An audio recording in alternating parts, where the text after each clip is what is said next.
Varicose veins కి సరైన చికిత్స కోసం సంప్రదించండి ఎవిస్ హాస్పిటల్. నమస్తే రమ్మగారు. నమస్తే జయ. రమ్మగారు, విక్రమ బేతాల కథలు బాగా చెప్పుకునే వాళ్ళం మనం.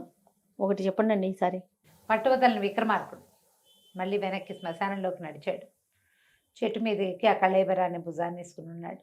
దాన్ని ఆవహించి ఉన్న భేతాళుడు, మార్గాయాసం తెలియకుండా నీకు ఒక కథ చెప్తాను, నువ్వు చాలా ఓపిక మంత్రివి, కథ జాగ్రత్తగా వినమని ఒక స్టోరీ చెప్పాడు.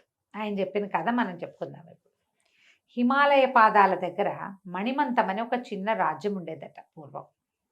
ఈ మణిమంతానికి నందికేతుడని ఒక ఆయన మంచి బలశాలైన వాడు సైన్యాధ్యక్షుడుగా ఉండేవాడు, సర్వసైన్యాధిపతి. ఆయన హవా బాగా నడిచేది. రాజుగారు ఆయన ఏదంటే అదే, గట్టిగా ఉండేవాడు. అయితే ఈ నందికేతుడికి పుష్పావతి అని ఒక చక్కటి సౌందర్యవతి అయిన కూతురు. ఓకే. ఆ కాలంలో వీళ్ళకి చిన్న చిన్న సామంతులు చాలామంది ఉన్నారు. ఒక చిన్న సామంతుల కుమారుడైన భానుదత్తుడు అనే కుర్రాడు ఈ పుష్పావతి ప్రేమలో పడ్డాడు. ఈయన ఈ సౌందర్యవతి అయిన కూతురు తన పేరుతోటే రాజ్యమంతా నడిచిపోవటంతో నేను రాజుకి ఏమాత్రం తక్కువ తీసిపోయిన వాడిని కానని నందికేతుడు నమ్మేవాడు. ఎప్పుడైతే ఈ భానుదత్తుడు అనేవాడు తన కూతురు వెనకాల పడుతున్నాడని తెలిసిందో ఆయన రాజుగారి దగ్గరికి వెళ్ళి, ఈ భానుదత్తుడు దేశద్రోహి, వీడిని బయట పంపించేసేయండి అని చెప్పాడు. దేశ బహిష్కార శిక్ష విధించారు. రాజుగారు ముందు వెనక చూడలా. ఈయన సర్వసైన్యాధిపతి, ఈయనేం చెప్తే అది చెయ్యాలి అని చెప్పి భానుదత్తుడిని ఓరే భానుదత్తుడా, నిన్ను దేశానికి బహిష్కరించాం, పో బయటకని పంపించేసాడు. దేశం వెడల నడవటం అంటారనమాట. వెడల నడిచారు, బయట పంపించేశారు. ఆస్తి స్వాస్తి పాస్తి ఏమీ లేవు. సామంతుడు గట్టివాడే, సామంతుడి కుమారుడు ఆయన పెద్దవాడైపోయాడు. ఈ అబ్బాయిదే అంతా ప్రయత్నం, వీడు మంచి బలశాలి, కోట ఆను పాను అన్నీ తెలిసినవాడు. పంపేశారు.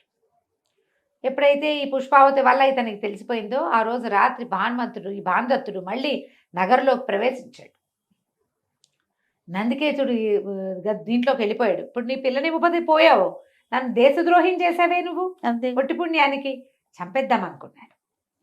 ఎప్పుడైతే అంతఃపురం లోపలికి ప్రవేశించాక ఆయనకు అనిపించింది, చంపేస్తే ఏమొస్తుంది, నేను ఎలాగూ పోగొట్టుకోలేను, ఆ అమ్మాయి దక్కదు, వాళ్ళ నాన్నని చంపేశానన్న కష్టం ఆ పిల్లకి ఎప్పటికీ తీరదు, ఏదో బతుకనుకుని వదిలేసి వెళ్ళిపోయాడు. క్విక్గా నిర్ణయం తీసుకుంటాడు. కోపంతో వెళ్ళాడు, ఆలోచించుకుని బయటకు వచ్చేసాడు. వెళ్ళిపోయి అక్కడి నుంచి బయటికి వెళ్ళిపోయాడు. వెళ్తే వీళ్ళకి అవతల పక్కన పులింద రాజ్యం అని ఒక రాజ్యం. ఆ పులింద రాజు బలహీనుడు, కానీ ఆయనకి చాలా రాజ్యకాంక్ష, ఎలాగైనా పెంచేసుకోవాలని ఉంటుంది. ఈ మణిమంతం నుంచి నిర్వాసితులు ఎవరైనా వస్తే అతను వాళ్ళని దగ్గర లాక్కునేవాడు. ఎప్పుడైతే ఈ భానుదత్తుడికి ఇది పోయిందని, సామంతమో లేదని, సామంతరాజ్యం రాజుగారి దాంట్లోకి వెళ్ళిపోతుంది, కుర్రాన్ని బయటికి తోసేశారు అని తెలుసుకున్నాడో, తన రాజ్యం మీదుగా అతను వెళ్తుంటే ఓ నలుగురు వెళ్ళి అధికారులను పంపించి అతన్ని తన దగ్గర పిలిపించుకుని, ఓ మిత్రమా, నీకేం కావాలంటే అది చేస్తాను, నువ్వు హాయిగా నా దగ్గర ఉండు అని ముద్దుగా ఉంచుకున్నాడు. ఇతను జీవించడానికి వీసులుబాటుగా అన్నీ ఏర్పరిచాడు. రోజు రాజును కలుసుకునేవాడు. రాజుకి ఏమైనా సహాయాలకి వాటికి ఏదో నడుస్తూ ఉండేది. కానీ ఇతనికి అభిమానం తగ్గల. ఈ భానుదత్తుడికి కోపంగా ఉండేది అతనికి ఆ నందికేతుడిని తలుచుకుంటే. పుష్పావతి మీద ప్రేమ తగ్గిపోయింది. ఆ పుష్పావతి లేకపోయినా పర్వాలా, కానీ నందికేతుడిని చంపేద్దామన్న కచ్చ మాత్రం ఉండేది. 2 సంవత్సరాలు గడిచాయట. 2 ఏళ్ళు గడిచేసరికి ఈ రాజు గమనిస్తున్నాడు, పులింద రాజు, ఈ కుర్రాడిలో ఆవేశం ఉద్రేకం తగ్గల. అవకాశం వస్తే నందికేతుడిని మెడ విరిచేసే స్టేజ్లోనే ఉన్నాడు. అందుకని ఏమన్నాడు, ఒక రోజున మిత్రమా, నీ బాధ నేను చూడలేకుండా ఉన్నాను, నీకు సుశిక్షితులైన వాళ్ళని 60 మందిని ఇస్తా, వాళ్ళని నీతో పాటు తీసుకెళ్ళి నగర్లోకి ప్రవేశించి నందికేతుడిని చంపేసి తిరిగి వచ్చేయి, హాయిగా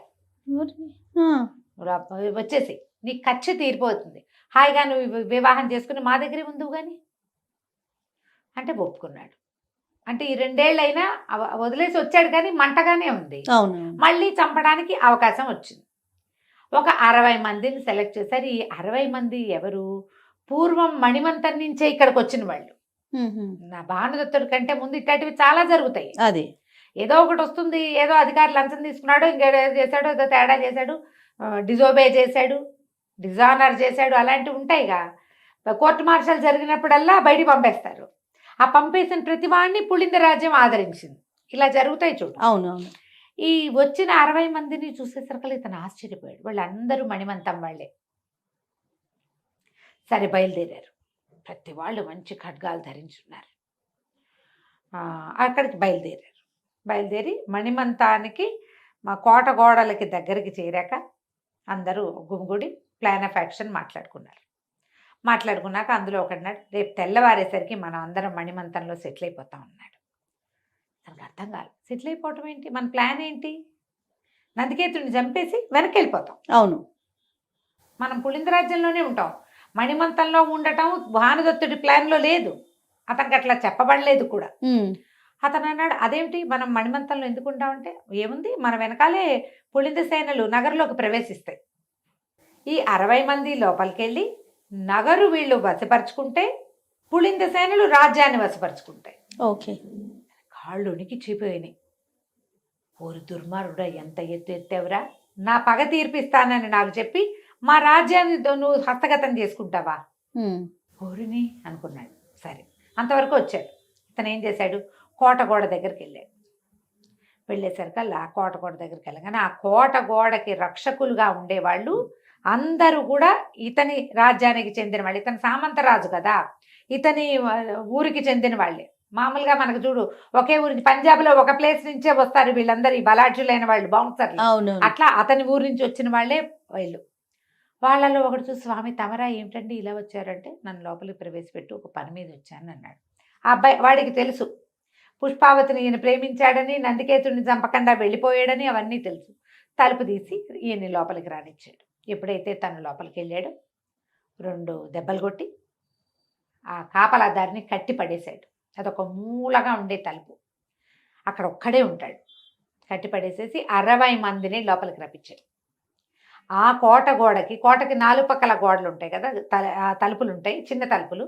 ఆ చిన్న తలుపుకి లోపల భాగంలో ఒక దేవి ఆలయం ఉంది. నేనేం చెప్పాడంటే, కత్తులు కటార్లు పుచ్చుకున్న ఈ 60 మందిని మీరు ఈ లోపల ఉండండి. లోపల నుంచి ఎవరైనా నేను వచ్చే వరకు మీరు బయటికి రావద్దు అని చెప్పి వాళ్ళకి కూడా కోట ఆనుపాను తెలుసు, ఇతనికి ఎక్కువ తెలుసు. ఇతన్ని నందికేతుడి కోసం కదా ఇతను వచ్చాడు. వాళ్ళు పైగా ఇతని మాట వినాలన్న ప్రోగ్రామ్ ఫిక్సేషన్ తోటే వచ్చారు. వాళ్ళు లోపలికి వచ్చాక నీ పెత్తనం ఏంటి అనలా వాళ్ళు. పైగా ఇతను పెద్ద పదవిలో ఉండి బయటకు వచ్చిన వాడు కదా. సరేనన్నారు. 60 మంది కత్తులు కటార్లు పుచ్చుకుని అమ్మవారి ఆలయం వచ్చారు. వీడు బయట నుంచి తలపేసేసాడు. ఈయన వేసేసి అక్కడి నుంచి నడుచుకుంటూ పోయి ఆ పుష్పావతి వాళ్ళ ఇంట్లోకి వెళ్ళిపోయాడు. అంతఃపురం లోపలికి ప్రవేశించి నందికేతుడిని నిద్రలేపాడు. రాత్రిపూట పడుకునేటప్పుడు ఎట్టా ఉంటారు, ఏదో ఒక చిన్న ఉత్తరీయం సింపుల్ది ఏదో పైజమా లాంటిది ఏదైనా వేసుకునో, పంచ కట్టుకునో, అస్త్రాలు శస్త్రాలు ఏవి దగ్గరటో మంచం మీద ప్రశాంతంగా పడుకుంటారు. ఈ మంచం నుంచి అదాట్న లేచిన నందికేతుడు ఇతను చూసి నిర్ఘాంతపోయాడు. దీపపు వెలుగుల్లో భానుదత్తుడిని చూసి దొరికిపోయాను అనుకుని, చంపే ఇంకేముంది అన్నాడు. అనేసరికి ఇతను నవ్వాడు.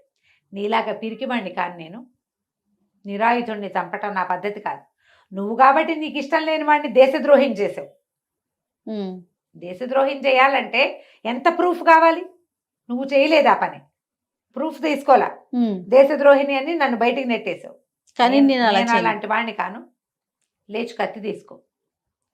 అమ్మవారి ఆలయంలో 60 మంది సాయుధ పాణులు ఉన్నారు.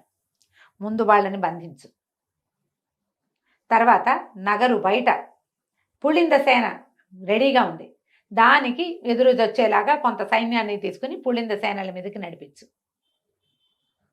ఇది ప్రమాదంలో ఉంది రాజ్యం అని చెప్పాడు. ఈయన ఇవన్నీ నీకు ఎలా తెలిసినాడు? నీకు అదెందుకు? నువ్వు చేయవలసిన పని చేయి. నీ ప్రాణాలు నావి, నా కత్తి కింద ఉన్నావు నువ్వు. నా కత్తి కింద ఉన్నావు, నిన్ను వదిలిపెడుతున్నా. ఈ 2 పనులు చేయమంటే వెంటనే ఈయన బయటికి పరిగెత్తడం ఏమిటి? ముందు దేవాలయంలో ఉన్న 60 మందిని పట్టేసుకున్నాడు. వాళ్ళంతా లోపల ఉన్నారు, తలుపు తీయంగానే పట్టేశారు. అయిపోయింది. 60 మందిని కట్టడి చేసి సౌధంలోకి నడిపించి వాళ్ళని అక్కడ పెట్టేశారు. ఓ పెద్ద గుంపు వెళ్ళిపోయి బయటికి వెళ్ళిపోయింది. రాజ్యం లోపలికి రావడానికి సిద్ధంగా ఉన్నాయిగా పులింద సేనలు. ఎప్పుడైతే నందికేతుడు సర్వసైన్యాధిపతి చచ్చిపోతాడో ఇంకేముంది, సైన్యాలకి అధిపతి లేకపోతే ఓడిపోయినట్టే వాళ్ళు. ఈ పులింద సేన లోపలికి వచ్చేస్తుంది. ఈ పులింద సైనికులు రెడీగా ఉన్నారు లోపల నుంచి బాకా ఊదితే రావడానికి సిద్ధంగా. ఈ 60 మందిలో ఒకటి చేతిలో ఉంది బాకా. ఎప్పుడైతే నందికేతుడు మరణిస్తాడో అప్పుడు బాకా ఊదబడుతుంది. ఊదంగానే పులింద సేనలు వస్తాయి. ఆ మాట భానుదత్తుడికి ముందు చెప్పల, ఇప్పుడు తెలిసింది. ఓకే. పులింద సేన మొత్తం లొంగిపోయింది ఒక్క దెబ్బకి. చచ్చిపోతాడు అనుకున్నాడు నందికేతుడు. ఆయన జనాల్ని హ్యాండిల్ చేస్తూ కనపడ్డాడు వాళ్ళకి. ఎప్పుడైతే సర్వసైన్యాధిపతి అయిన వాడు కనపడంగానే భయపడిపోయారు అవతల వాళ్ళు. పైగా తాము ముందొచ్చిన 61 మంది ఏమైపోయారో తెలియలే వాళ్ళకి. లొంగిపోయారు. 60 మందిని ప్రశ్నించారు. మమ్మల్ని ఇతను తీసుకొచ్చాడు, అతను ఏం చెప్తే అది చేయటానికి దేవాలయంలో ఉండన్నాడు, ఉన్నాం అంతే, మేము మాకేం సంబంధం లేదు, మమ్మల్ని మళ్ళీ మణిమంతంలోకి ఉండడానికి అనుమతిస్తామని చెప్పి పంపించారు మమ్మల్ని. అంతే, వాళ్ళు ఎవరిని చంపడానికి రాలే. చంపడానికి వచ్చిన వాడెవడు? భానుదత్తుడు. అంతే. ఇతను ఏం చేయాలో తెలియలే నందికేతుడికి. రాజుగారి దగ్గరికి వెళ్ళి, నేను దేశద్రోహి అనుకున్నాను కానీ భానుదత్తుడు దేశద్రోహి కాదు, అతనే పులింద రాజ్యం నుంచి మన రాజ్యాన్ని కాపాడాడని చెప్పి తన కూతురు నుంచి పెళ్లి చేశాడు. ఈ కథ చెప్పాడు ఇతను బహేతాళుడు. చెప్పి రాజును అడిగాడు. భానుదత్తుడు నందికేతుడిని కత్తితో సింపుల్గా మెండర్కి చంపే అవకాశం వచ్చింది. అయినా కూడా చంపేసి అమ్మాయిని తీసుకెళ్ళిపోవచ్చు. అయినా కూడా అతను ఎందుకు ఈ పని చేయలేదు? నీకేం అర్థమైందో చెప్పమన్నాడు. రాజు చెప్పాడు, ఇందులో ఏముంది? భానుదత్తుడికి తన రాజ్యం మణిమంతం మీద ఏ అయిష్టము లేదు. అతని కోపం అంతా నందికేతుడి మీదే. నందికేతుడిని చంపే అవకాశం కోసమే అతను వెళ్ళాడు కానీ మణిమంతాన్ని పులింద రాజ్యం పరం చేయటం అతని ఉద్దేశం కాదు. మాతృభూమి అది ఏ రాజుల కింద ఉండాలో ఆ రాజుల కింద ఉండాలి. అతను సామంతుడుగా ఉన్నాడు. ఇప్పుడు దేశద్రోహి ఇప్పుడు అవుతాడు, ఇంతకుముందు దేశద్రోహి కాదు. అసలు అతనికి తన మీద దేశద్రోహి అన్న మాట తీసుకోవటమే ఇష్టం లేనివాడు ఇది దేశద్రోహానికి ఎట్లా పాల్పడతాడు? అతని విధానం అది కాదు. అందుకని తన పంతం నెగ్గకపోయినా పర్వాలే, కానీ దేశద్రోహి అనిపించుకోవటం మాత్రమే అతనికి ఇష్టం లేదు. అందుకని తనని నమ్మి వచ్చిన 60 మందిని అక్కడ పట్టించాడు. పులింద రాజ్యాన్ని పట్టుకున్నాడు. పులింద రాజ్యాన్ని కూడా మణిమంతంలో కలిపేయటానికి ఇది చేశాడు తప్పిస్తే మణిమంతాన్ని పేరు చెడగొట్టడం అతనికి ఇష్టం లేదు. అతను నిజమైన దేశభక్తుడు. కేవలం కోపం, వ్యక్తిగతమైన అయిష్టం తనని దేశద్రోహం చేశాడన్న కష్టం తప్ప ఇంకా ఏ ప్రాబ్లము అతనికి లేదు. అందుకని ఇట్లా ప్లాన్ చేశాడు అనగానే ఆ మాట నచ్చింది భేదాలు. కరెక్ట్, ఇదే. ఎందుకంటే ఇప్పుడు గనక నందికేతుడిని చంపేసి పులింద రాజ్యాన్ని లోపలికి రానిస్తే ఇప్పుడు దేశద్రోహి ఎవరు?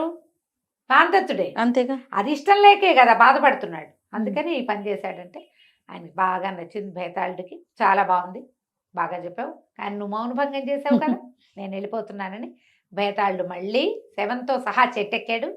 మన రాజుగారి విక్రమార్కుడు మళ్ళీ వెనక్కి తిరిగి నడవడం మొదలుపెట్టాడు కథ కంచికి మనం ఇంటికి. చాలా బాగుందండి. నమస్తే. నమస్తే.